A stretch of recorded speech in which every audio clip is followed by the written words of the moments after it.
Venimos aprendiendo todos los jueves acerca de los atributos de Dios y el jueves pasado hemos estado hablando sobre qué cosa, sobre la inmutabilidad de Dios. ¿Qué significaba que Dios es inmutable? ¿Que Dios qué? Que Dios no cambia, que Dios es el mismo siempre, ¿sí? Y habíamos visto que Dios es inmutable en su esencia, en lo que Él es, nunca va a dejar de ser y nunca va a cambiar lo que Él es. Dios es inmutable en sus atributos, lo que Dios se dio a conocer y se reveló y se manifestó a los hombres, siempre va a ser igual en sus atributos. Él nunca va a dejar de ser justo, Él nunca va a dejar de ser santo, Él nunca va a dejar de ser todopoderoso. Sus atributos son eternos, esto es inherente a Él. Y hemos visto también de que Dios es inmutable, ¿en qué? ¿Se acuerdan? En su consejo. Lo que Él ha determinado, lo que Él ha establecido, no va a cambiar tampoco.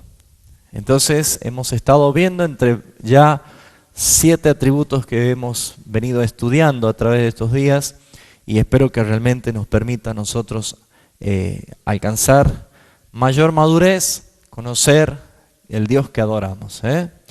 Hoy vamos a aprender acerca de la supremacía de Dios.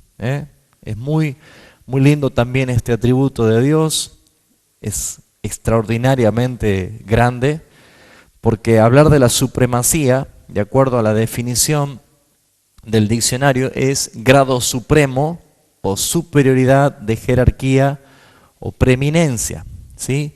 Cuando hablamos de la palabra supremacía, estamos hablando del más alto grado, supremo, superioridad en jerarquía.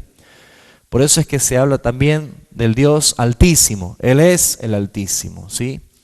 Entonces, una de las cosas que nos va a llevar este tiempo de aprender y todo lo que venimos aprendiendo de los atributos de Dios es justamente llegar a conocer quién es el Dios que nosotros adoramos, el Dios a quien nos salvó, el que nos dio una nueva identidad.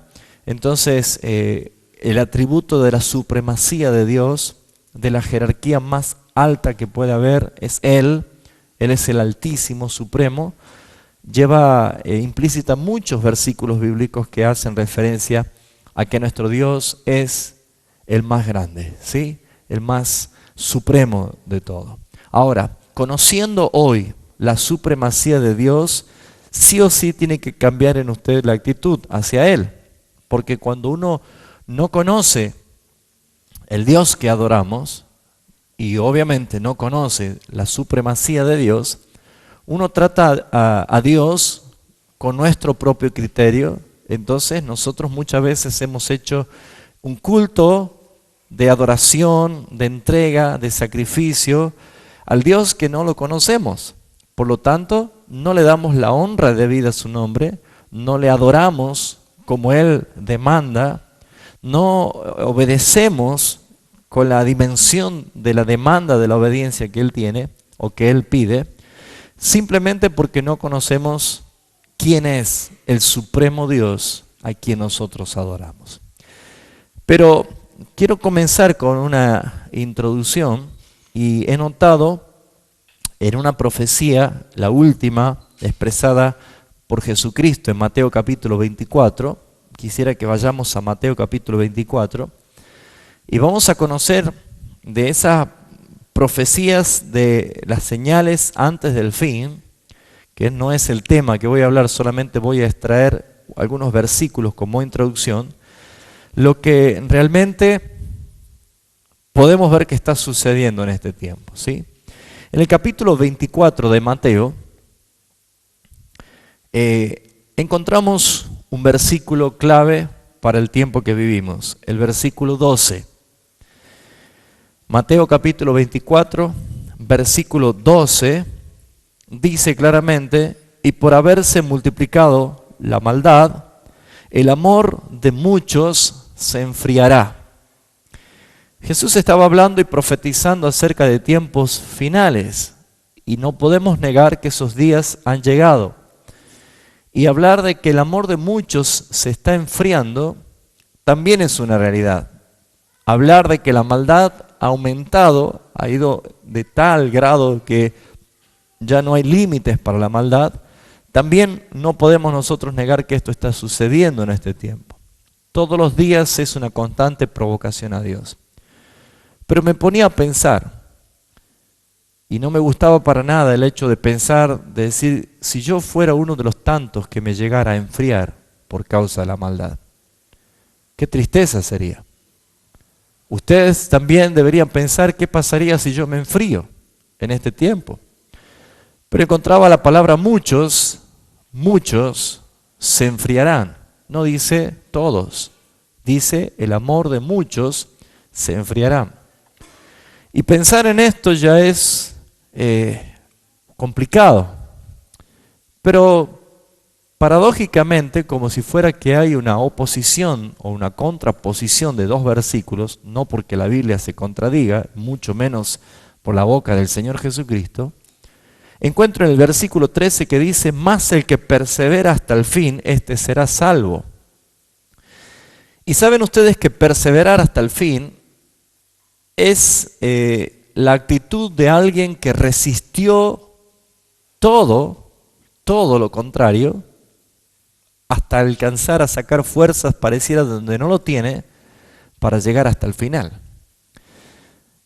Y yo puedo notar que muchos se enfriarán, pero no todos se enfriarán, pero la calidad de aquellos que no todos se van a enfriar, son aquellos que le va a costar llegar hasta el final. La iglesia verdadera de Jesucristo, en este siglo, le está costando muchísimo ser hijos de Dios y obedecer a la palabra de Dios y caminar en la legalidad de la palabra de Dios.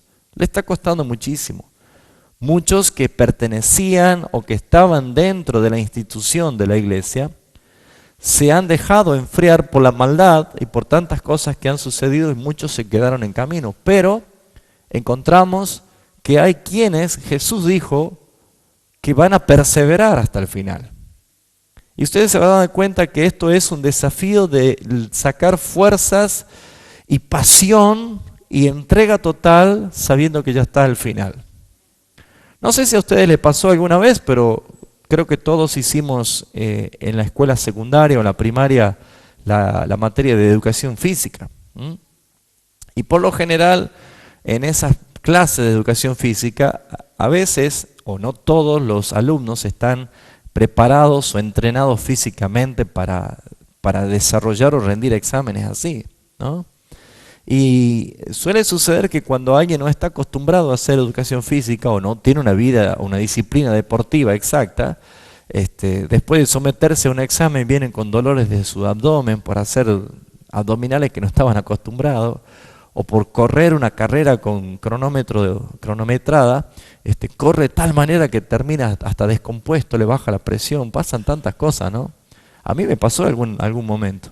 Nunca me voy a olvidar, esto fue en un campamento de adolescentes, ¿no? Un campamento de jóvenes, que para ganar puntos entre los equipos había que correr una maratón, y yo me largué a correr, y gané, pero no sabe cómo terminé. No se los recomiendo. Pero pareciera ser que cuando uno está llegando al final de esa competencia, uno se automotiva a darle con toda la fuerza que pueda. Quizás comparado a esto, está haciendo referencia lo duro que va a ser y que está haciendo ser un verdadero hijo de Dios en este tiempo. No es fácil. Ahora, encuentro un versículo que a mí me llena de gozo. El 14. El versículo 14 dice, y será predicado este evangelio. ¿Cuál es este evangelio? Es de los que perseveran hasta el final. Es el evangelio sufriente, el evangelio sufrido del reino de Dios. Pero dice, será predicado este evangelio del reino de Dios en todo el mundo para testimonio de todas las naciones, entonces vendrá el fin. O sea que este evangelio que se está predicando, se debe predicar, solamente lo logran no los que son fríos, sino los que arden como una antorcha a pesar de todas las cosas difíciles, a pesar de todo lo que está en contra, la pasión de Cristo en la vida de un cristiano. Y ustedes saben, hermanos, que para poder entender qué es lo que hace que aquellos que no se enfriaron perseveren hasta el fin y lleguen a ser ellos testimonio a las naciones, a pesar de ver todas las cosas difíciles que están sucediendo, vemos nosotros que aquellos que están ardiendo por la pasión de Cristo son capaces de sobrellevar o de pasar lo que dice el versículo 9. Entonces os entregarán a tribulación y os matarán y seréis aborrecidos de todas las gentes por causa de mi nombre. Yo no sé en este tiempo de los miles o tal vez millones de cristianos que se identifican como cristianos en el mundo, son contados como los que arden en el Espíritu. Una de las frases de un hombre de Dios como Charles Spurgeon, él decía que muchos vinieron a ver cómo ardía él. Lo mismo creo que es Wesley o Jonathan Edwards, creo que también decía esto. Wesley, creo que decía. Pero decía de esta frase: lo único que han venido a ver es un hombre ardiendo en el Espíritu. Y saben, hermanos, algo produce de que personas como nosotros, común y corriente, cristianos que hemos creído realmente, lleguen a vencer la frialdad espiritual, lleguen a perseverar hasta el final y que sus vidas para este tiempo final sea el evangelio del testimonio verdadero de Cristo, con tal de soportar incluso momentos difíciles de persecución, de difamación y aún hasta la muerte por causa de Cristo. Algo debe haber, algo debe suceder. ¿Qué es lo que hace que una persona arda en el Espíritu? Es conocer la supremacía de Dios. Probablemente con lo que enseña esta noche vamos a tratar de incendiar un glaciar. Y espero que la noche más fría de Tucumán se transforme en una antorcha, en una llamarada de pasión por la verdad. Porque saben, hermanos, no hay motivaciones en el espíritu. No existe eso. Las motivaciones son almáticas, son emocionales. Nosotros debemos entender que para que nuestro espíritu arda con el fuego del Señor, es llegar a conocer el Dios que adoramos. Y el Dios que adoramos es supremo, es el Altísimo. Él es digno de suprema alabanza. Entonces, esta noche vamos a aprender acerca de la supremacía de Dios. Y me gustaría que podamos comenzar con el Salmo 50, versículo 21, para que profundizando y aprendiendo acerca de quién es nuestro Dios, supremo, alto, sublime, podamos nosotros empezar a hacer arder nuestro espíritu con la pasión de Cristo. Salmo capítulo 50, el versículo 21, dice lo siguiente: estas cosas hiciste y yo he callado. Me gustaría que subraye esa frase porque es la frase que quiero tomar para comenzar. Y pensabas que de cierto sería yo como tú. Pensabas que de cierto sería yo como tú. Esa frase, tú pensabas que yo soy como vos, es justamente llamar a la reflexión como Dios llamó la atención al pueblo de Israel porque en algún momento llegó a pensar ese Dios hecho a la imagen del hombre y no el hombre hecho a la imagen de Dios. Resalto una frase que en una de las cartas Lutero le escribió a Erasmo y decía: vuestro concepto de Dios es demasiado humano. Y ese es un gran problema.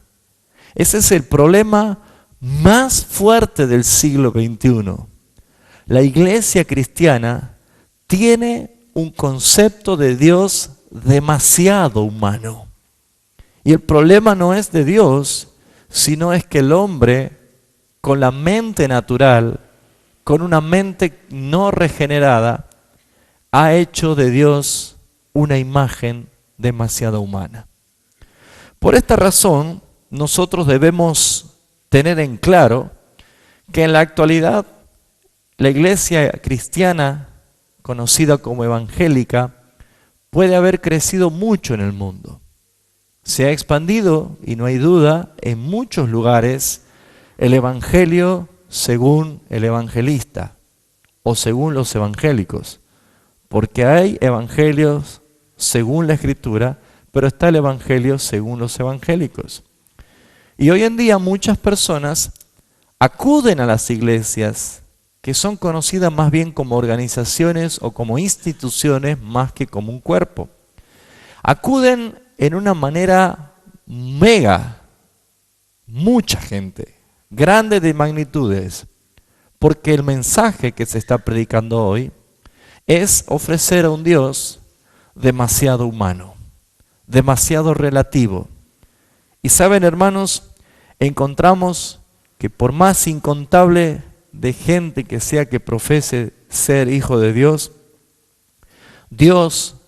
el Dios de las Escrituras es bastante distante al Dios que se adora en muchos lugares.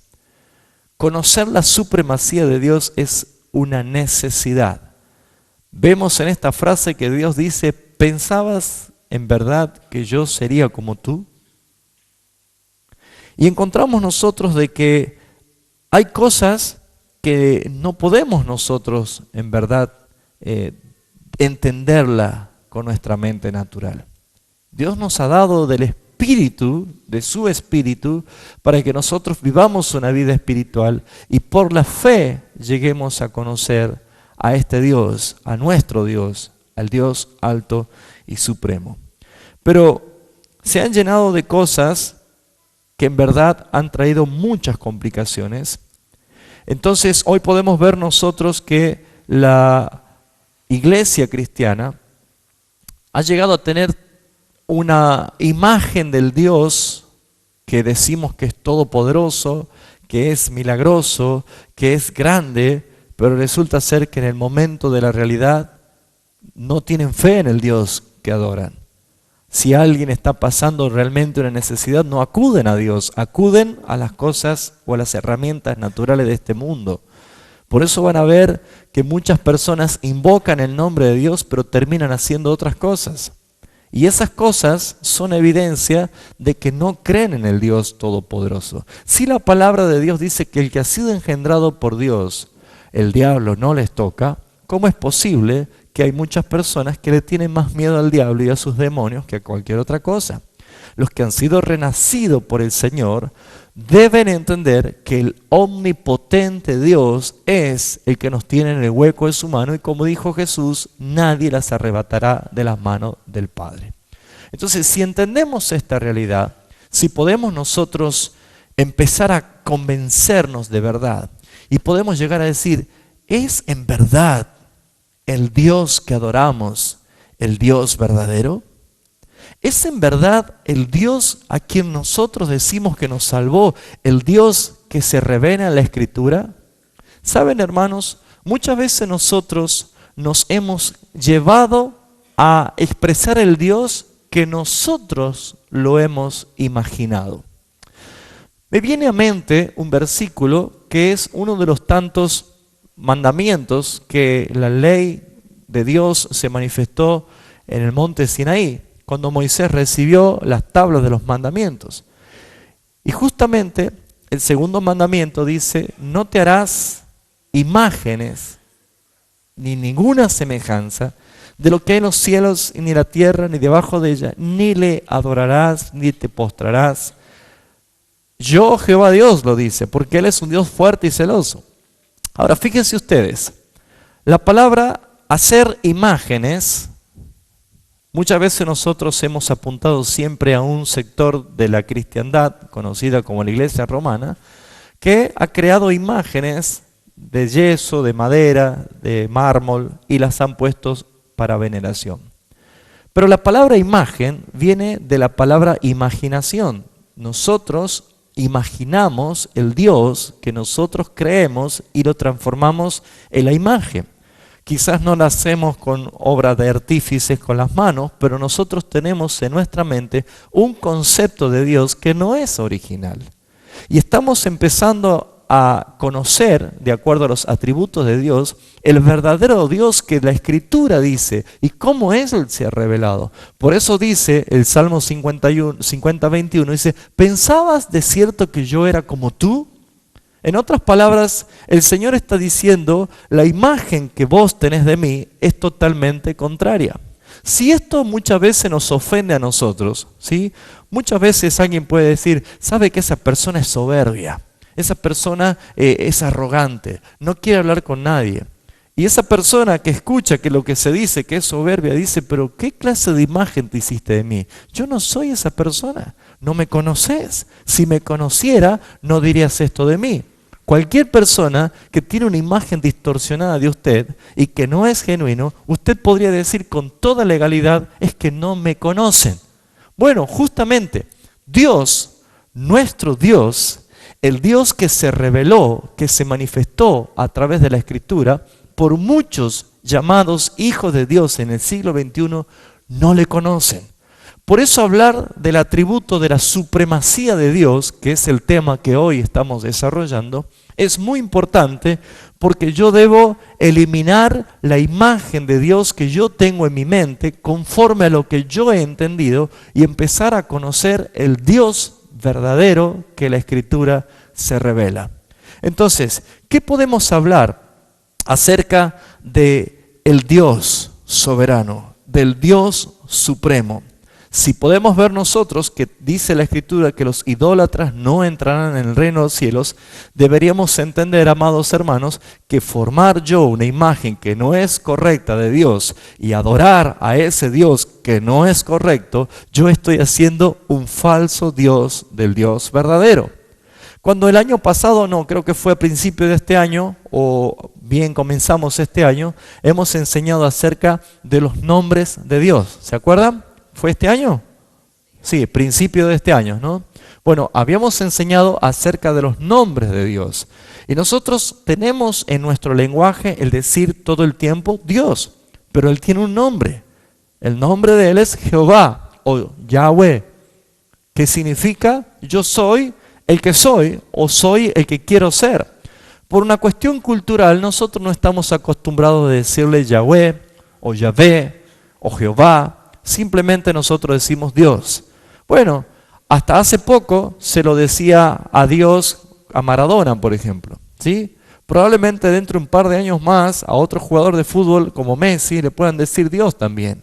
Entonces, decir Dios muchas veces no decir nada. En el siglo que nos toca vivir, las palabras han sido totalmente relativizadas, terrenalizadas y de alguna manera muy ultrajadas. Por eso, yendo a siglos anteriores, decir Señor era una alta posición. Hoy se puede decir Señor a cualquier persona, hasta la letra de un tango dice, cualquiera es un señor, cualquiera es un ladrón. Ahora fíjense ustedes que las palabras que hace referencia a quién es nuestro Dios, una de las cosas que resalta en la Escritura es la supremacía de Dios. ¿Por qué? Porque Él es el Altísimo. Si ustedes se ponen a escudriñar la Escritura y van a ver cuando Jesús principia su ministerio, dice que entró a un lugar donde una persona se manifestó endemoniada y cuando estaba endemoniado, el demonio habló y le dijo, ¿qué tienes con nosotros, Hijo del Altísimo? ¿Has venido para atormentarnos antes de tiempo?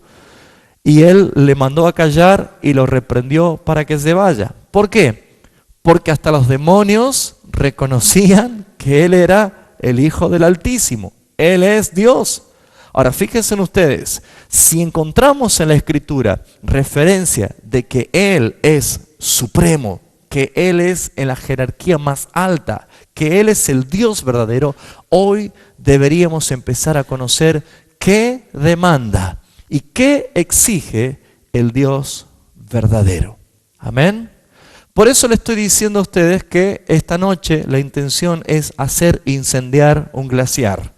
Porque cuando conocemos quién es el Dios Altísimo, el Supremo, a quien nosotros adoramos, y hoy empezamos a conocer este atributo, seguramente va a cambiar su manera de vivir, va a cambiar su manera de pensar, va a cambiar muchos conceptos, porque a partir de esta noche, si el Espíritu le abre su corazón y su entendimiento para que reciba esta palabra, su vida va a cambiar, su vida va a transformar. Y no le estoy ofreciendo algo para usted, sino que usted va a conocer a quién está adorando y de pronto todo cambia.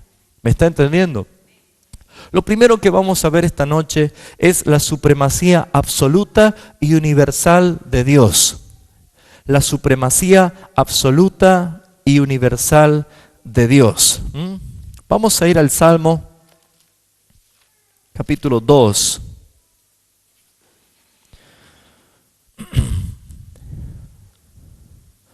Dios, nuestro Señor, es supremo, absoluto y universal.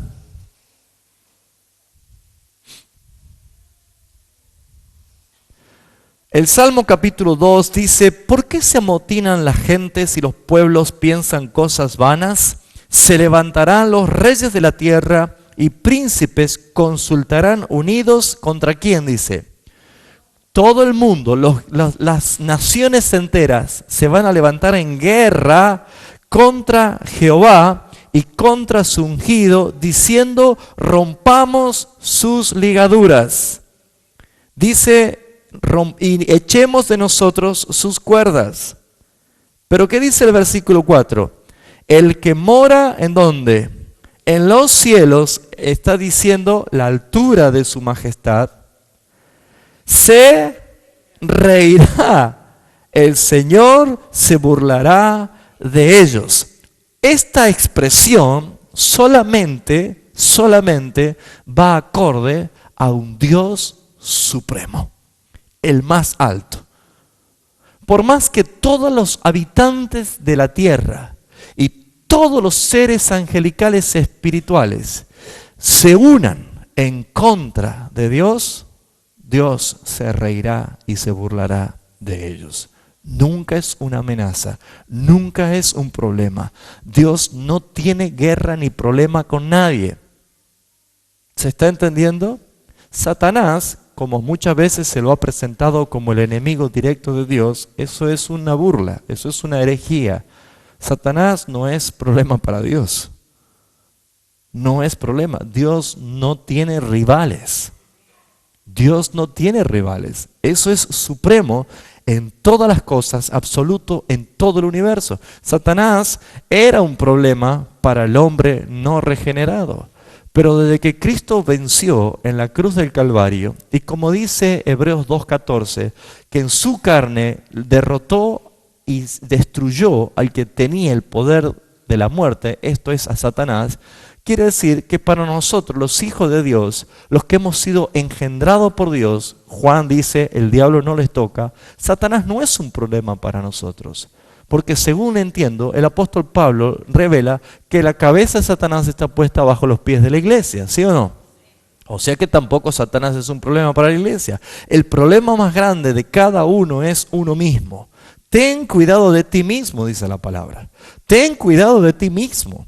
El problema más grande que tenemos nosotros es la vieja naturaleza no crucificada.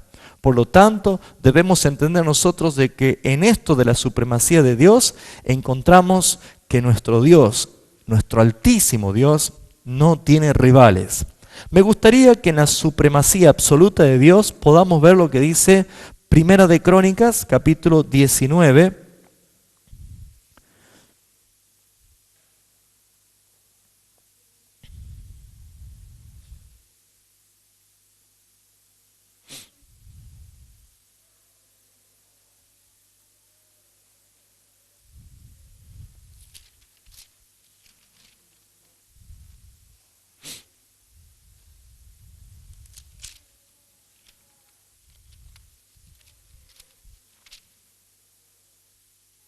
¿Ya lo encontró?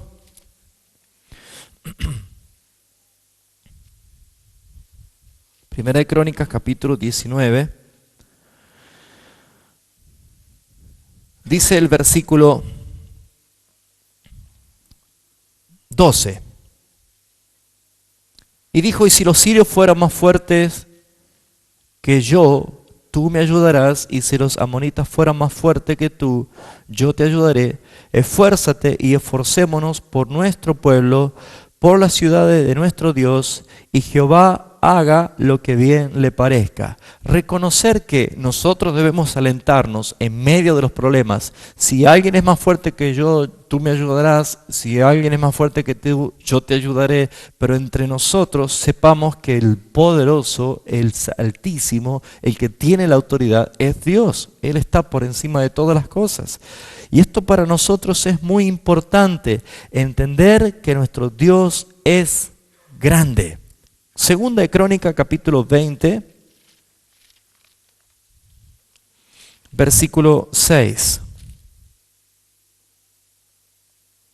Dice así, y dijo Jehová, Dios de nuestros padres, no eres tú, y dijo, Jehová, Dios de nuestros padres, no eres tú, Dios de los cielos, y tiene dominio sobre todo lo que los reinos de las naciones. ¿No está en tus manos tal fuerza y poder que no hay quien te resista? Fíjense ustedes las preguntas que está haciendo aquí. Vemos nosotros que Dios tiene autoridad sobre todas las naciones, sobre todo imperio, sobre todo gobierno. Y si esto es lo que nosotros empezamos hoy a descubrir, que nuestro Dios es tan grande, deberíamos empezar a conocer que ese Dios que nosotros habíamos hecho una imagen, que teníamos en nuestra imaginación, por lo que muchas veces nosotros vimos, que adoramos pero no le creemos, que le pedimos sanidad pero muchas veces van y terminan haciendo cosas terrenales. Al Dios de la prosperidad y la providencia divina le piden que nos provean pero termina sacando créditos y préstamos y endeudándose. ¿Cómo es esto? ¿Le creo o no le creo? Lo que pasa es que el Dios a quien yo adoro tiene mucha esencia de humanismo más que de un altísimo Dios soberano. Entonces, si este es el Dios que la Biblia dice que está en control de todo y que es el soberano y que Él ejerce dominio y potestad sobre todas las cosas, deberíamos empezar a decir, grande es nuestro Dios y es único de recibir toda la gloria. No hay cosa difícil para Él. No hay cosa imposible para nuestro Dios. Él es único. Él es el que lo hace todo. Él es el que se regocija y se deleita en su propio poder. ¿Me entienden? Cuando hablamos de la soberanía de Dios, hemos dicho de que Dios hace lo que quiere por su sola voluntad. Por lo tanto, todo lo que sucede, determinado por Él que iba a suceder, lo hace simplemente para su propia gloria. Lo segundo que quiero resaltar acá es la soberanía de Dios desde las alturas. Vamos a ver el Salmo 115, versículo 3. Salmo 115, versículo 3.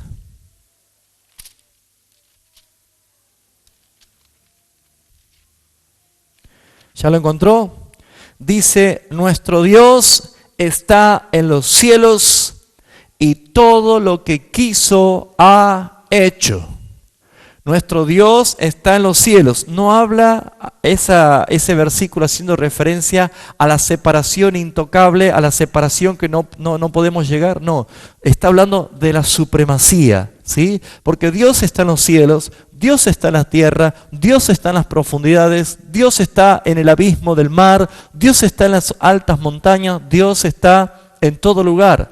Pero ese versículo que hace referencia, nuestro Dios está en los cielos y todo lo que quiso hacer, ha hecho, hace referencia justamente a la supremacía de Dios. Amén. Ese es nuestro Dios verdadero. Ese es el Dios que adoramos. Ese es el Dios que merece la gloria y la honra por los siglos de los siglos. Amén. Lo segundo que estamos hablando es acerca de la supremacía de Dios en las obras de sus manos. Dios es poderoso y grande en todo lo que Él hizo. De esta manera, la Escritura también refleja o revela de todo lo que Él quiso hacer. Por ejemplo, anoten las citas bíblicas para que usted la pueda escudriñar. Éxodo 14, como hemos visto el sábado, ¿sí? El Señor dividió el mar rojo. El Señor separó las aguas y, según hemos leído en Éxodo 14, pasó el pueblo de Israel teniendo como muro a la derecha y a la izquierda las aguas del mar. Dios lo hizo y es supremo en autoridad aún sobre las obras de su mano. La tierra, la creación misma, está sujeta a su voluntad. Fíjense ustedes también que hace referencia que abrió la tierra y el día de la rebelión de Coré se tragó vivo a todos los rebeldes. Esto está en Números capítulo 16, para que usted lo lea en su casa. Había un grupo de gente que se había rebelado contra Moisés y la tierra se abrió y tragó vivo a todos los rebeldes. Números 16. O sea, todo esto lo hace Dios porque es supremo y tiene perfecto control de la naturaleza. Podemos encontrar también lo que hace referencia en Josué capítulo 10. ¿Se acuerdan cuando Josué en la batalla dijo al sol, detente? Y se detuvo. En realidad no es el sol el que gira, sino es que la tierra se detuvo hasta que él termine de matar a todo el ejército. Y dice que la Escritura que el sol estuvo casi mediodía en su lugar. Ahora fíjense ustedes que la ciencia trata de ver esto, ¿por qué hay un día perdido en todo esto? Resulta ser de que en Josué capítulo 10 hace referencia de que él ordenó al sol que se detuviera y se detuvo, pero también vemos nosotros en Isaías 38, capítulo 38, versículo 8, también vemos nosotros allí que la sombra volvió el reloj atrás, ¿sí?, del rey Acaz, 10 grados. Esos 10 grados equivalen justamente a la otra mitad del día. O sea, ese día perdido que los científicos no saben encontrarlo, la Biblia ya lo revela. Porque Dios está en control de todas las cosas creadas. Él tiene dominio sobre todo, amados hermanos. Amén. Él manifestó su supremacía en Primera de Reyes capítulo 17, cuando Elías era alimentado con cuervos. ¿Y saben qué le traían los cuervos? Carne. Fíjense ustedes, ¿no? Dios podía tener esto en control. Ese es nuestro Dios, que no tiene ningún problema que esto suceda, porque Él está en autoridad sobre su creación. En Segunda de Reyes, capítulo 6, también hace referencia a que el Señor hizo flotar el hierro del hacha. ¿Se acuerdan que eso aparece allí? Que estaban trabajando y se le cayó el hacha. Y dice que uno dijo, Señor, era prestada. Entonces cuando Eliseo cortó un palo y lo echó sobre el agua, el hierro flotó. No es lógico que el hierro flote, pero sin embargo Dios lo hizo. Entonces ese Dios que es supremo en autoridad, ejerce control no tan solo en los cielos y en todo el universo, sino también en las obras de sus manos. ¿Vamos bien hasta acá? Porque todavía no he llegado a la aplicación. Estamos dando testimonio de quién es el Dios a quien nosotros adoramos. Lo tercero, la supremacía de Dios, que se demuestra también en el gobierno perfecto de la voluntad del hombre. Dios tiene control aún de las cosas espirituales de maldad. ¿Sabía usted esto? Un día vino Satanás a presentarse delante de Dios cuando vinieron los hijos de Dios. ¿Se acuerda de esto? Job capítulo 1, versículo 6 en adelante. Cuando dice que Dios le dijo, ¿de dónde vienes? De rodear la tierra y andar por ella. Y empieza un diálogo entre Dios y Satanás. Ahora fíjense en ustedes de que Satanás, con todo lo que intenciones que él podía tener, no podía hacer nada a Job si Dios no le autorizaba. ¿Se acuerdan de esto? Dios es el que tiene control incluso de las esferas celestiales de maldad. Pero también vemos nosotros que ejerce control sobre la soberanía y la voluntad del hombre. Esto lo podemos ver nosotros cuando estudiamos cuidadosamente Éxodo 34, versículo 24. Vamos a ver ese versículo. Éxodo 34, versículo 24. Dice así la Escritura: porque yo arrojaré a las naciones de tu presencia y ensancharé tu territorio, y ninguno codiciará tu tierra cuando subas para presentarte delante de Jehová tu Dios 3 veces al año.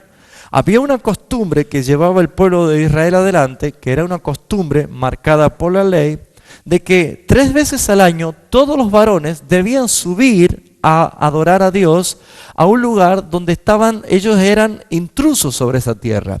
Ahora fíjense ustedes, Dios tenía control porque ¿qué bando enemigo no aprovecharía si todos los hombres están afuera para usurpar su tierra, para llevarse esclavos a sus esposas y a sus hijos? Cualquier nación enemiga haría esto con el pueblo de Israel. Sin embargo dice, cada vez que ustedes vayan a adorar 3 veces al año, está hablando de los varones, dice, yo me encargaré de arrojar las naciones de tu presencia. No van a entrar acá. No van a entrar acá. Ensancharé tu territorio y ninguno codiciará tu tierra cuando subas para presentarte delante de Jehová tu Dios 3 veces al año. Esto está dando la pauta, hermanos, de que el Dios que nosotros adoramos, el Dios que nosotros creemos, aquel que nosotros vemos en la Escritura, tiene un perfecto control de todas las cosas, incluso de la voluntad del hombre. Si Él es el que se encarga de echar a todos los enemigos de la presencia de los hijos de Dios, fíjense en usted que vivimos en un mundo donde todos tienen miedo a ser asaltados, robados, a sufrir violencia, ¿sí? Ahora fíjense ustedes que todas estas cosas llevan justamente aparejada la confianza en el Dios soberano. ¿Por qué? Porque si Dios lo ha permitido es porque Él lo quiso. Y si no, Dios no va a permitir que nada de esto suceda.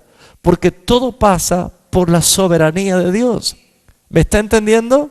Entonces, ese es el Dios supremo, el Dios soberano, el Dios que tiene control perfecto de todas las cosas que pueden haber.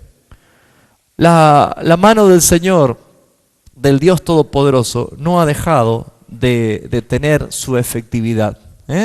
Ahora, si decimos nosotros que hemos comenzado diciendo que Jesús dijo que el tiempo final, la maldad iba a ir en aumento y el amor de muchos se iba a enfriar, inmediatamente el versículo 13 del capítulo 24 de Mateo vemos que dice, pero el que persevera hasta el fin, ese será salvo. Y hemos visto en el versículo 14 que dice, y será predicado este evangelio de los que perseveran hasta el fin a todas las naciones para testimonio, y entonces vendrá el fin. Vemos nosotros de que hay un contraste. Dijimos que muchos serán enfriados, pero hay muchos que tienen una motivación tremenda para perseverar hasta el fin y para hacer que sus vidas sean un testimonio a las naciones, a pesar de que, como dice el versículo 9, sean entregados a tribulación, sean perseguidos, sean blasfemados o sean asesinados por causa de Cristo.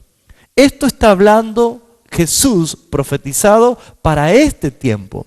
Entonces usted debe empezar a preguntarse, ¿Qué es lo que motiva a un cristiano el soportar los momentos más difíciles de este siglo XXI, el tiempo final, y perseverar hasta el final de tal manera que tu vida, que pareciera ser que nadie la tiene en cuenta, sea usada como un testimonio de Dios, como alguien que arde en la pasión por Jesucristo?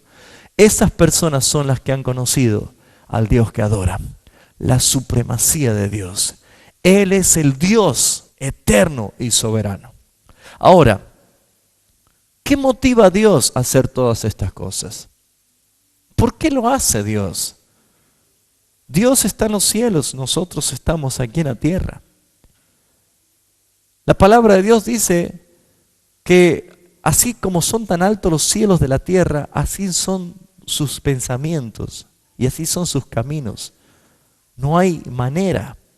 Hay realmente un abismo eternal entre Dios y el hombre por lo que Él es. Él es supremo y soberano. Pero sin embargo encontramos nosotros que hay algo que manifiesta a Dios. Y saben, me conmovía mucho leer la frase de un teólogo que decía justamente en una de sus primer tesis que él estaba presentando, y él decía: Dios hace todas las cosas para agradar a Dios. Y dice, ¿cómo puede ser esto? Parecía difícil o duro decirlo. Pero desglosando esto, Dios todas las cosas las hace para su propia gloria, porque Él es supremo. Y la Escritura dice, yo no compartiré mi gloria con nadie. Dios la hace todas las cosas para su propia gloria. Vamos a ver rapidísimo en algunos versículos bíblicos cuál importante que es entender esto, ¿sí? Dios es apasionado por su propia gloria. Todo lo hace por amor de su nombre. Vamos a ver algo que seguramente nos han enseñado mucho, aún desde niños, aquellos que son cristianos desde chicos. Pero 1 Corintios capítulo 10, ¿sí? Versículo 31, hemos aprendido esto nosotros. 1 Corintios 10, 31 dice, si pues coméis o bebéis o hacéis otra cosa, hacedlo todo para la gloria de Dios. Fíjense ustedes que nosotros conocemos este versículo, lo hemos aprendido, y hasta en la escuela dominical, hasta de niños se ha enseñado esto. Todo lo que hagan sea para la gloria de Dios. Lo que nosotros podemos entender es que nosotros tenemos que hacer todo para la gloria de Dios. Pero fíjense ustedes, el hombre es limitado para hacer todas las cosas para la gloria de Dios. Entonces, ¿qué motiva al hombre a hacer cosas o hacer todo para la gloria de Dios? Es justamente Dios mismo en el hombre o a través del hombre hace todas las cosas para su propia gloria. En esto vemos la supremacía de Dios. Por eso es que al no conocer al Dios, al Altísimo, al Supremo Dios, los millones de cristianos en el mundo hacen de Dios la imagen de su propia imaginación, relativizándolo tanto. El concepto de Dios es tan humano de que no se le da a Dios la honra debida a su nombre. No hay temor a Dios con el temor que Él se merece. No hay una entrega y una pasión por Cristo verdaderamente porque no se conoce esto de Dios. Y aquí empezamos a ver lo que la Escritura dice, que todas las cosas Dios las hace para su propia gloria. Veamos por ejemplo Isaías capítulo 43, versículo 6. Isaías 43, versículo 6.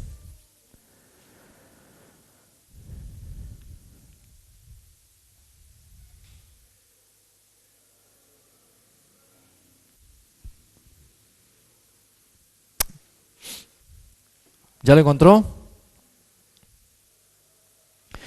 Diré al norte, da acá, y al sur no te detengas. Trae de lejos mis hijos y mis hijas de los confines de la tierra, todos los llamados de mi nombre, para gloria mía los he creado, los formé y los hice. ¿Sabe por qué el Señor nos hizo? Para su propia gloria. Fuimos creados para su propia gloria. Si alguno dice, yo no sé cuál es el propósito de Dios para mi vida, bueno, aquí ya lo sabe. Fuimos creados, nos hizo, nacimos para su propia gloria. Comienza así. Todos nosotros, los escogidos de Dios, los que han sido llamados, trae a mis hijos de los confines de la tierra. Está hablando de la gran reunión celestial, el día del reino establecido. Trae a todos mis hijos, porque yo los formé, porque yo los he creado, yo los hice para mi propia gloria. Eso es supremacía de Dios. Le aseguro que cuando usted salga esta noche de acá y en algún momento piense y diga, Dios me hizo para su propia gloria, usted dejará de pensar que no es nada. Dejará de lado la depresión, dejará de lado el sentirse frustrado, dejará de lado mi autoestima, el que, ¿por qué soy tan feo? No ese es el problema, ese es este sistema mundo, es lo que te hizo creer. Quiero que medites un momento. Dios te creó, te hizo, te formó para su propia gloria. Sin ni siquiera hacer nada, solamente te hizo, te creó para su propia gloria, hermanos. Veamos también que Dios manifestó su gloria rescatando al pueblo de Israel de Egipto, ¿sí? Veamos el Salmo 106, versículos 7 y 8. Salmo 106.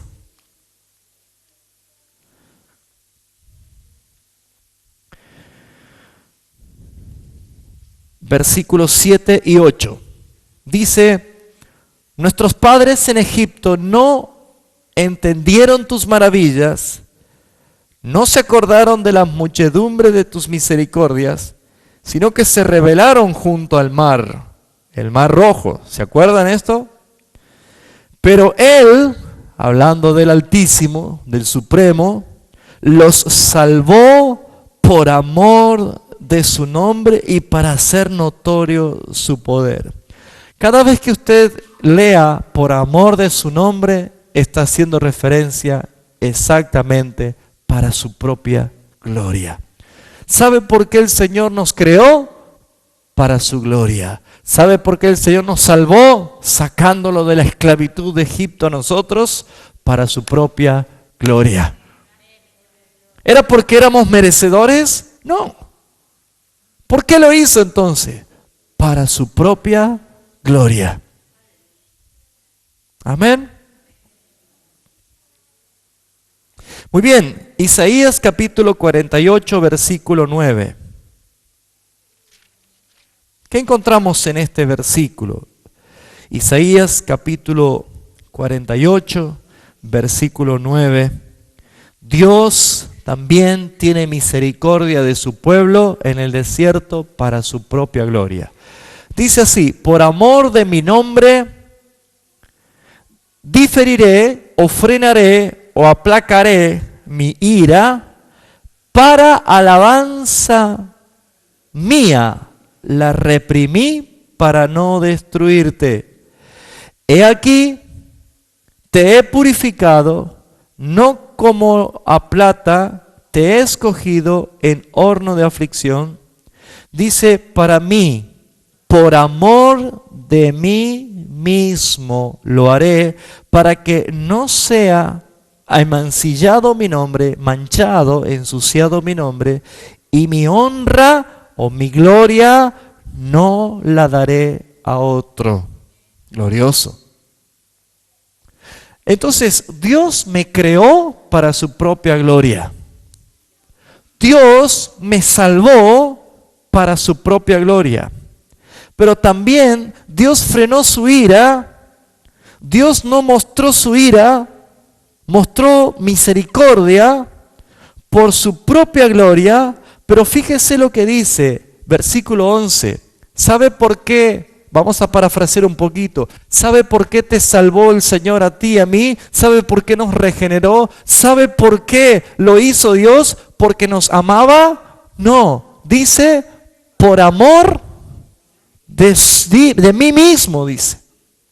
Y uno dice, no. Si toda la vida me dijeron que Dios me amó, por eso Él murió por mí. Claro, esa es la expresión de lo que Él ha consumado, pero todo lo hizo Él por amor a sí mismo. Para muchos esto es un concepto vanaglorioso, egoísta. Le va a costar digerir ese tipo de versículo. Hay muchas personas que pueden llegar a pensar, ¿cómo? ¿Que es vanidoso Dios? ¿Es egoísta? Sí, 1 Corintios 13 dice que el amor, el verdadero amor, no busca lo suyo, no es jactancioso, no se envanece. No está hablando de eso Dios, sino que termina diciendo el versículo, dice, yo no compartiré ni daré mi gloria a otro. Él ha expresado su amor, Él ha expresado su misericordia, Él ha expresado su bondad eterna al salvarnos cuando Él lo hizo todo por amor de su propio nombre. Esa es supremacía. Por eso es que, ¿qué es lo que motivan a todos estos que luchan en contra de la frialdad espiritual?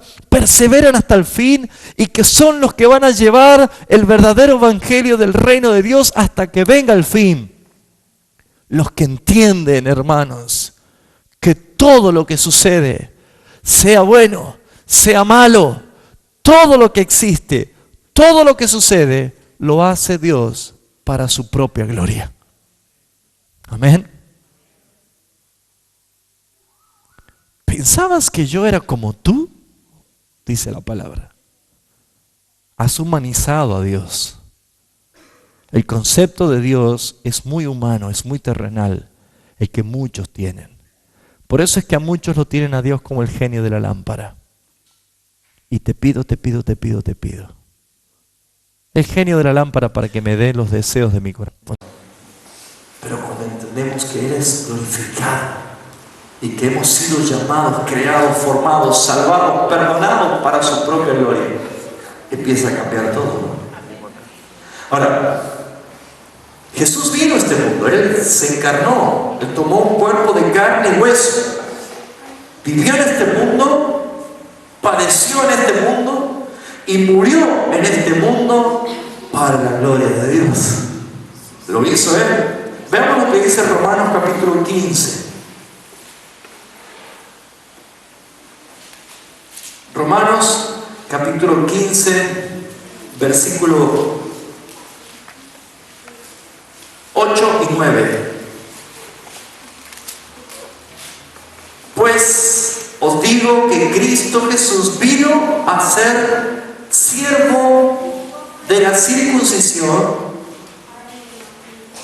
para mostrar la verdad de Dios, para confirmar las promesas hechas a los padres. Él vino como un cumplimiento desde Abraham. Y para que los gentiles glorifiquen a Dios por su misericordia, como está escrito, por tanto yo te confesaré entre los gentiles y cantaré a tu nombre. También lo hizo Jesús. Él murió para la gloria de Dios, para que glorifiquen el Dios verdadero, al Altísimo, al soberano Dios. Amados, Cristo viene pronto. Créame, Cristo viene pronto. Él está regresando. ¿Para qué viene? para recibir la gloria debida a su nombre. El apóstol Pablo hace referencia a esto en segunda de Tesalonicenses, capítulo 1, versículo 9. Vamos a leer un poquito más adelante. Vamos a leer desde el 6, primera de Tesalonicenses, capítulo 1, versículo 6 en adelante. Fíjese por favor lo que dice. Porque es justo delante de Dios pagar con tribulación a los que os atribulan. Y a vosotros, que sois atribulados, daos reposo con nosotros, cuando se manifieste el Señor Jesús desde el cielo con sus ángeles de su poder. Eso lo vamos a ver pronto. Él va a volver pronto. Ahora, ¿qué va a suceder en ese hecho cuando Él venga con sus ángeles de gloria, de poder?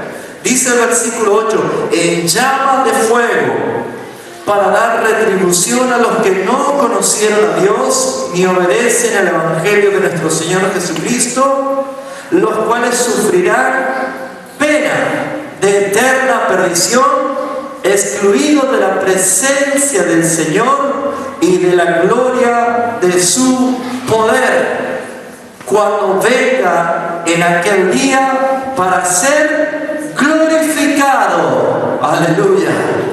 Él va a venir para ser glorificado en sus santos y ser, ¿qué cosa? Dígalo fuerte, ¿qué cosa?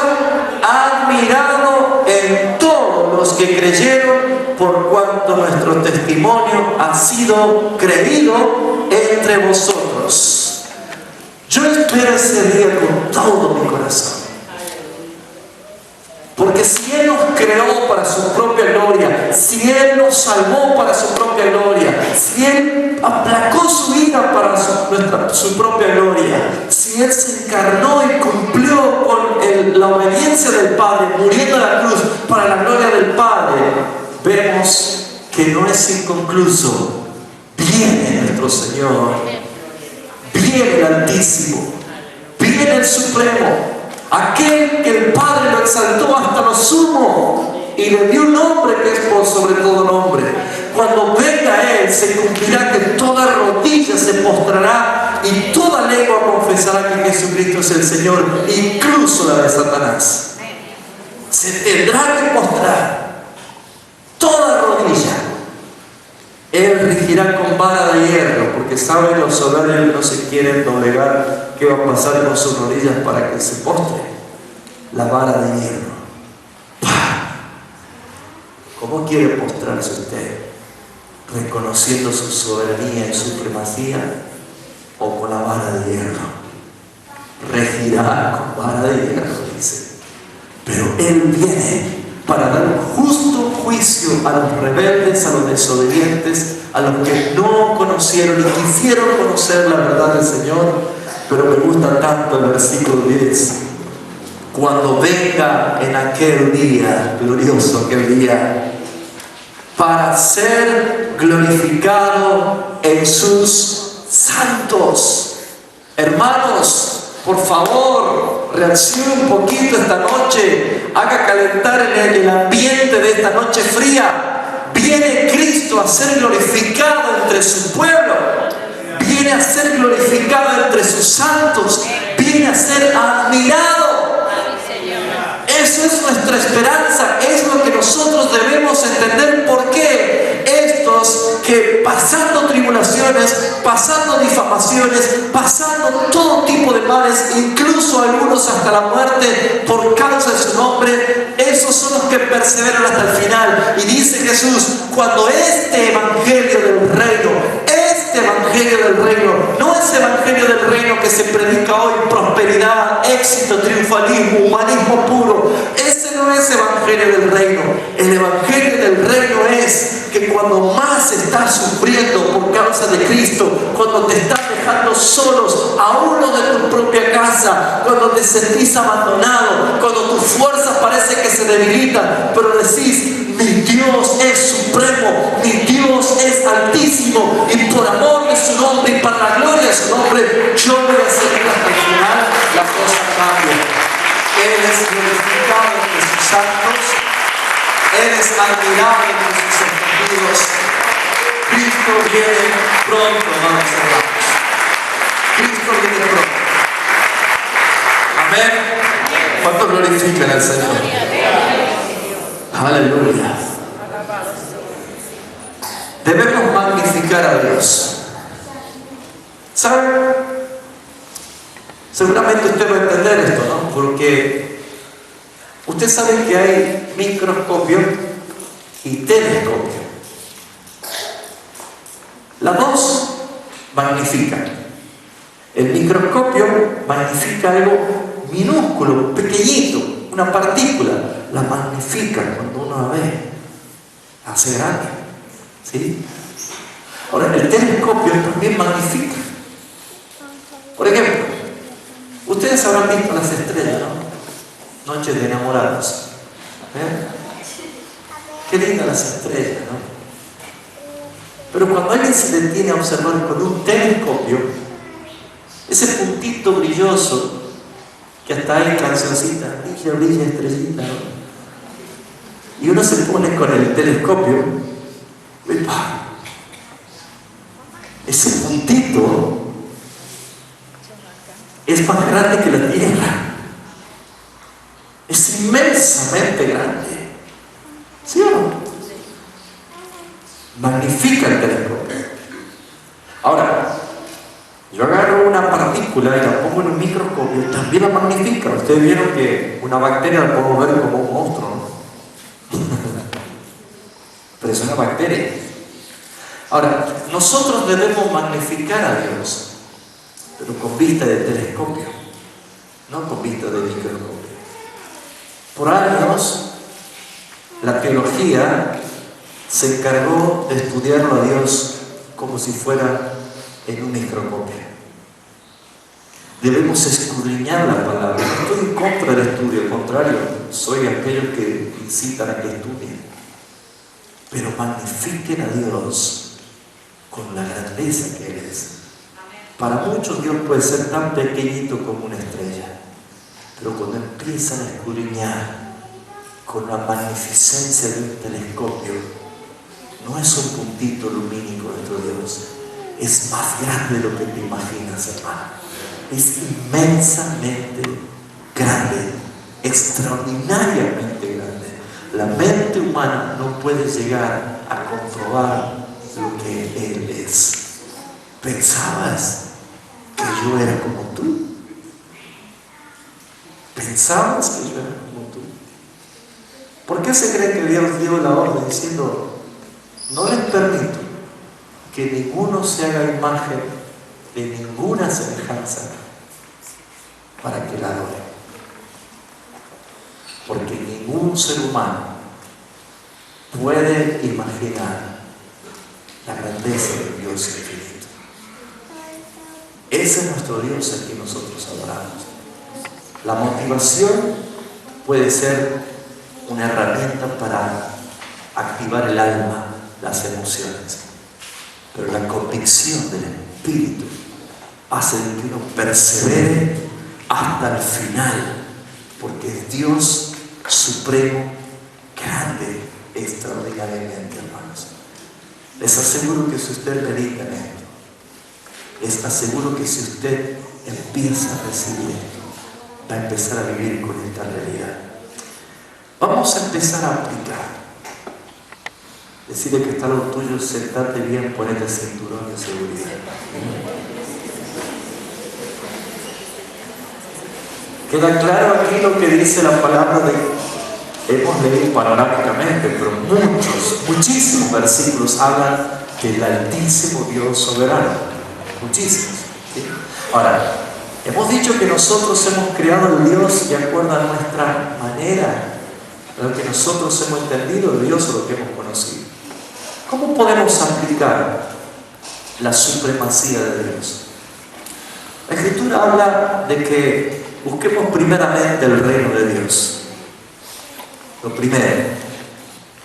Jesús también dijo en Lucas capítulo 14, del versículo 25 en adelante, después lo leen ustedes, lo que cuesta seguir a Cristo. Seguro no aborrece padre, madre, esposa, hijos, hijas, hermanos, hermanas y aún su propia vida y todo lo que tiene. No puede ser mi discípulo. Y si no toma su cruz y se niega cada día y me sigue, no es digno de mí. Está diciendo qué cosa. Si alguien dice ser hijo de Dios y ama más otras cosas antes que Él, es porque no ha conocido la supremacía de Dios. Es porque no ha conocido que Él es el merecedor de lo primero. Él es la preeminencia de todo. Él es Alfa. Él es el primero. No hay otro antes que Él. Él es el primero. Él es el primero en todo. Usted puede tener el Todopoderoso, pero si su vida ocupa un segundo lugar, es como si fuera un ateo, como si no tuviese Dios. Porque Dios no es segundo de nadie, hermanos. Entonces, ¿cómo puedo explicar esto? ¿Saben, hermanos? Me doy cuenta que muchos cristianos o hijos de Dios no conocen la supremacía de Dios. Por eso es que tienen tanto altibajo, tan ciclotímicos en su manera de vivir. Porque no han conocido al Dios que adoran. Miren, hay personas que pueden decir, yo no voy a congregarme ya, no voy a ir más. ¿Sí? Y uno dice, ¿por qué? No, porque yo no necesito congregarme. Y uno podría preguntarle, ¿eso quiere decir que tampoco va a trabajar? ¿Usted no va a trabajar? ¿Dejó su estudio? ¿Dejó todo? Porque ya está pleno en Cristo.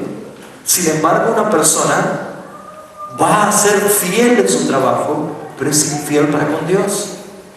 Es porque no ha creído y no ha conocido en el Dios que merece la preeminencia en todo.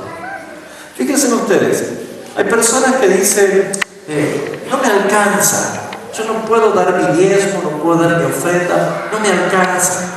No puedo llegar. Aparte, no tengo con qué darlo. Pero sin embargo, hay personas que viven con toda la inclinación para satisfacer sus propios deseos, comprando, consumiendo, endeudándose hasta acá. Y eso sucede porque no conocen la supremacía de Dios. ¿Me está entendiendo? La iglesia primitiva tenía una característica. La iglesia que comenzó bajo la doctrina de los apóstoles dice que nadie decía de tener suyo propio lo que poseía, sino que lo vendían y lo ponían a los pies de los administradores, que eran los apóstoles, para que no haya necesitado. Pero fíjense ustedes que esto no sucede hoy en día. ¿Pero por qué? Porque se ha dejado de enseñar la palabra, por lo tanto no se conoce la supremacía de Dios. Entonces yo doy a Dios lo que me sobra, lo que puedo, cuando me acuerdo. ¿Me está entendiendo?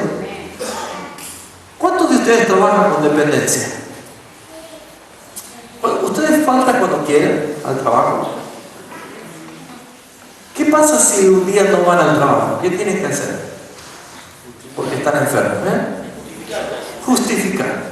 Y por lo menos un llamado al gerente o al jefe de personas diciendo, estoy enfermo, no puedo asistir. Eso, a nivel cuerpo, congregación, no se lo vive, no se practica. La gente viene cuando quiere venir, deja de venir cuando quiere dejar de venir. Y eso simplemente ¿por qué? Porque esa independencia que vive o se manifiesta es porque no conoce la supremacía de Dios. Justamente lo que resalta el capítulo 24 de Mateo es que perseveren hasta el fin, siendo uno, sobrellevando los unos la carga de los otros. Mucho más, dice Hebreos 10:25, cuando vemos que aquel día se acerca, en que Cristo viene a buscar la gloria entre sus santos, que Él viene a ser admirado por sus escogidos. Por eso, hermanos míos, fíjense ustedes, ¿qué hacemos con nuestro tiempo? ¿Le damos a Dios lo que es de Dios o le damos al César lo que es del César? ¿Estamos siendo realmente primicias para Dios y luego para lo demás, para lo terrenal? Empezamos a ver que la gente que hoy en día dice que es hija de Dios vive como si fuera que no tiene un Padre vivo. Es una realidad confusa entre muchas personas. Yo bendigo, acá hay hermanos que viven muy lejos y y bendigo la fidelidad de los hermanos. Cuando estuvimos con mi esposa a principios de año allí en Comayo, que es un lugar a 130 kilómetros de San Carlos de Bariloche, yo les contaba a ustedes, teníamos que dar una conferencia apostólica en ese lugar, y hermanos, familias enteras, que ustedes saben que Comayo es un pueblito como ir, algo así como ir más arriba de Amancha del Valle, lugares medio del cerro pelado, y hacía frío, y familias enteras salían 7 horas caminando de alta montaña con sus hijos para llegar a las 3 de la tarde a la hora que íbamos a dar la palabra. Y venían ellos caminando con el frío que hacía, en plena noche, 3 de la mañana, en la oscuridad, venían trayendo chivos, ovejas, para ofrendarla para que los hermanos que venían de esta provincia tengan para comer. Yo dije, Señor, ¿cuánto debemos aprender? Oye, que hoy está frío, mejor nos quedemos en la camita, total, vamos el otro día. Fíjense ustedes cómo predomina el concepto humano del Dios que nosotros tenemos acá. ¿Qué harías si Dios de pronto te dice, quiero que me sacrifiques a tu hijo, a tu único hijo que tienes? ¿Cuál sería la reacción? ¿Cuál sería la demanda? Estas son cosas que nos tienen que llevar a meditar. Por eso es que el amor de muchos se enfría, porque no conocen al verdadero Dios. Hermanos, para nosotros es una pasión. No tan solo congregarse, serle fiel día a día al Señor, en tu trabajo, en el barrio, en la casa, donde estás. Serle fiel al Señor es realmente una pasión, es un deleite. Hermanos, es verdad, podemos estar apretados económicamente, podemos estar pasando consecuencias en la familia por ser hijos de Dios, podemos estar aquejando enfermedades y duras tratos de este cuerpo que se va desgastando todos los días, pero tenemos una esperanza, que Cristo viene pronto y todo lo corrupto se transformará en incorruptible, porque no esperamos nada para esta tierra. La gloria venidera es la que viene en Rey, con un cielo nuevo, una tierra nueva, donde nuestra esperanza y nuestro tesoro celestial está por venir, hermanos. ¿Me está entendiendo? Entonces, cuando conozco la supremacía de Dios, yo no tengo problema de hasta dar mi vida para que otro sea bendecido. ¿Cuántas cosas en este mundo atrapa a la gente? ¿Cuántas cosas en este mundo hace que la gente vea la maldad multiplicada y su amor se enfríe? Amados hermanos, les vuelvo a decir, todo lo que Dios hizo, lo hizo por su propia gloria y por amor de su propio nombre, por amor de sí mismo. En esto se muestra el amor de Dios, porque Él no comparte su gloria con nadie. Amados hermanos, somos llamados a obedecerle, somos llamados a amarle al Señor, somos llamados a entregarnos todo el tiempo al servicio del Señor. ¿Cuesta? Claro que cuesta. Es difícil, muy difícil. ¿Saben cuántas cosas tenemos que nosotros batallar todos los días con nuestra vieja naturaleza? Un alma que se deprime, un alma que se angustia, un alma que pierde el rumbo permanentemente. Es donde nosotros tenemos todavía las marcas del pecado de nuestra vieja naturaleza que siempre están allí. Entonces tenemos que batallar todos los días, hermano, en el Espíritu, sabiendo que todo lo que hacemos, sea de hecho o sea de palabra, lo hacemos para la gloria de Dios. Entonces, ¿cómo Dios recibe gloria en sí mismo a través de nosotros?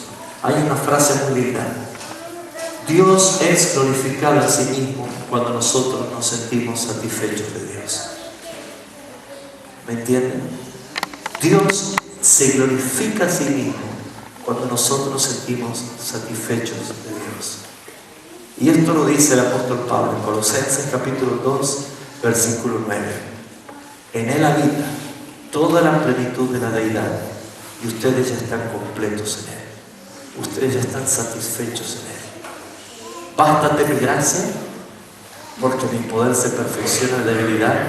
Quiere decir, lo único que necesitas es mi amor. Mi amor es todo lo que necesitas. Y como ya lo recibiste, ya tenés la expresión del amor de Dios, hermanos, sintámonos satisfechos. Dios me da hoy o no me da hoy, su nombre es glorificado. Dios me sana o no me va a sanar, Dios es glorificado. Todo lo que suceda y pasa por la soberanía de Dios es porque lo hace para su propia gloria, hermanos. Amén. Así que corrija su andar, sea fiel con Dios. A veces me preguntaron, hermano, ¿el diezmo y la ofrenda es vigente hoy en día? Hermano, yo no discuto nada de lo que dice la palabra de Dios. La palabra de Dios no es para debatirla. Si la palabra de Dios dice que hay que diezmar, no, pero es el antiguo pacto. Hermanos, la palabra de Dios dice, para mí no hay antiguo, para mí no hay nuevo pacto, porque ustedes y yo somos gentiles, y los gentiles no teníamos ni siquiera un pacto. ¿Me está entendiendo? ¿Me está entendiendo? Entonces, diezmar, ofrendar y todas estas cosas que para muchos es un tema urticante, no debe serlo para aquellos que conocen quién es el Dios soberano. Nos deleitamos. ¿Por qué? Porque ninguna de esas cosas nos hace dignos. Lo que nos hace realmente gozosos y felices es saber que Dios el Padre es glorificado cuando yo me siento completo y satisfecho con Él. ¿Me entienden, hermano? Sufre aquí, reinarás con Él allá, dice la palabra. Hay muchos versículos. Les recomiendo que empiecen a escudriñar la Biblia y que si quiere agarrar una fibra de un color para subrayar todos los versículos que encuentre de supremacía de Dios, soberanía, hermanos míos, va a pintar toda la Biblia, porque todo habla de que Él es soberano. ¿Cómo terminamos? Vamos a ir al libro de Job. ¿Cuántos están recibiendo la enseñanza? Aleluya.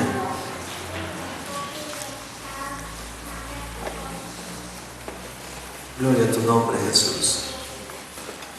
Job capítulo 42.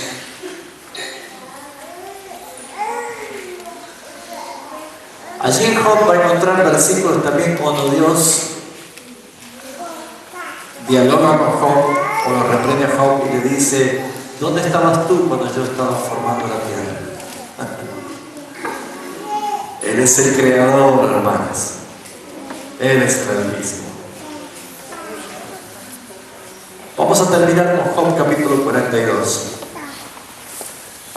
¿Cuántos han recibido esta enseñanza? Amén.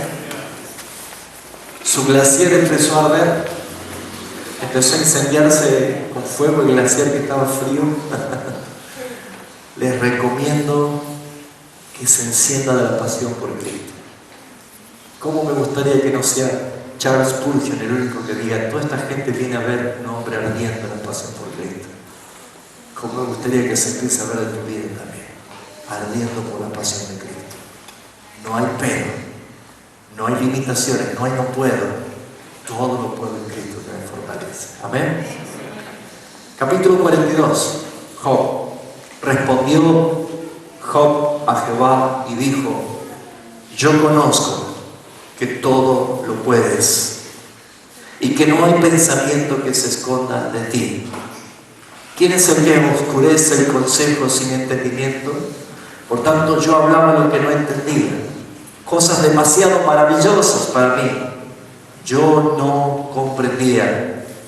Oye, te ruego y hablaré. Te preguntaré y tú me enseñarás. De oídas te había oído, mas ahora mis ojos te ven. Por tanto me aborrezco y me arrepiento en polvo y ceniza. Aconteció que después que habló Jehová estas palabras a Job, Jehová dijo a Elifaz: mi ira se encendió contra ti y tus dos compañeros, porque no habéis hablado de mí lo recto, como mi siervo Job. Ahora pues, tomaos 7 becerros y 7 carneros e id a mi siervo Job y ofreced holocaustos por vosotros, y mi siervo Job orará por vosotros, porque de cierto a él atenderé, para no trataros generosamente, por cuanto no habéis hablado de mí con rectitud como mi siervo Job. Fueron pues Elifaz, Bilbao y Zofar, e hicieron como Jehová les dijo, y Jehová aceptó la oración ¿de quién? De Job. ¿Cuándo es una persona aceptada, recibida, elogiada por Dios? Cuando reconoce su supremacía, hermanos. De oídas te oía, mas ahora mis ojos te ven, ahora te conozco, Señor. Yo estoy muy feliz de conocer al Dios que estamos adorando. Pero hay una tremenda responsabilidad en este tiempo en mi vida. Y un tremendo temor se apoderó de mi vida, porque conociendo al Dios que adoramos, no podemos vivir como si no lo conocemos. Ese es el Dios verdadero. Y dice el versículo 10, la recompensa de Dios para aquellos que en verdad creen que Él es el Altísimo. Y quitó Jehová la aflicción de Job, cuando él hubo orado por sus amigos, y aumentó al doble todas las cosas que habían sido de Job. Y vinieron a él todos sus hermanos y todas sus hermanas, y todos los que antes le habían conocido, y comieron con él pan en su casa, y se condolieron de él, y le consolaron de todo aquel mal que Jehová había traído sobre él, y cada uno de ellos le dio una pieza de dinero y un anillo de oro. Esto se llama restitución, hermanos. Cuando un hijo de Dios en verdad conoce al supremo Dios, la supremacía de Dios, viene la restitución de parte de Dios. Y bendijo Jehová el postrer, el segundo estado de Job, más que el primero, porque tuvo 14,000 ovejas, 6,000 camellos, 1,000 yuntas de bueyes, 1,000 asnas, y tuvo 7 hijos y 3 hijas, y llamó el nombre de la primera Gemima, y la segunda Cesia, y la tercera Abuc. Y no había mujeres tan hermosas como las hijas de Job en toda la tierra, y les dio su padre herencia entre sus hermanos. Y después de esto vivió Job 140 años, y vio a sus hijos y a los hijos de sus hijos hasta la 4ª generación, y murió Job viejo y lleno de días, hermanos.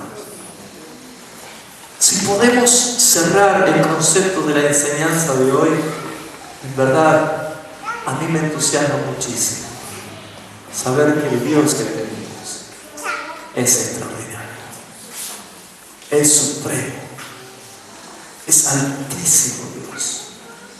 Por lo tanto, no le des una adoración mediocre, no le des el tiempo que te sobra.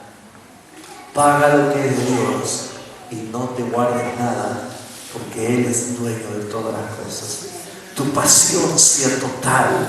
No llegues tarde cuando te comprometes a estar en horario, porque Dios también se glorifica a través de eso.